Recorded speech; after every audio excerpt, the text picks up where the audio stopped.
Hi friends, Nicholas cage హీరోగా నటించిన code 211 ఈ మధ్య తెలుగు డబ్బింగ్ ఎయిర్టెల్ ఎక్స్ట్రీమ్లో రిలీజ్ అయింది. ఈ సినిమా ఎలా ఉందో ఇప్పుడు చూద్దాం. ఈ సినిమాకి యోక్ అలెక్ షెకెల్టన్ దర్శకత్వం వహించారు. మైక్ తన భార్య చనిపోయిన తర్వాత ఒంటరిగా ఉంటూ కూతురికి దూరంగా ఉంటూ ఉంటాడు. అతని కూతురు లీజా మ్యాక్ ని పెళ్లి చేసుకొని కడుపుతో ఉంటుంది.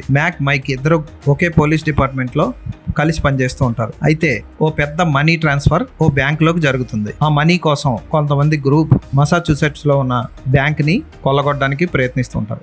స్కూల్లో తోటి విద్యార్థిని కొట్టినందుకు పోలీసులతో పాటు ఒక రోజు తిరగమని పనిష్మెంట్ ఇస్తారు. ఆ పనిష్మెంట్ తీసుకున్న కెన్నీ అనే కుర్రాడు మైక్ తో పాటు ఆ రోజంతా కారులో తిరిగే డ్యూటీలో జాయిన్ అవుతాడు. ఈ మ్యాక్ ఇద్దరు కలిసి ఆ దోపిడీని ఆపడం కోసం ఏం చేశారు అన్నది మిగిలిన కథ. సినిమా స్టార్టింగ్ చిన్న ఎమోషన్ తో, తండ్రి కూతురు సెంటిమెంట్ తో అలా మెల్లిగా సాగుతూ బాగానే ఉంది అనిపిస్తుంది.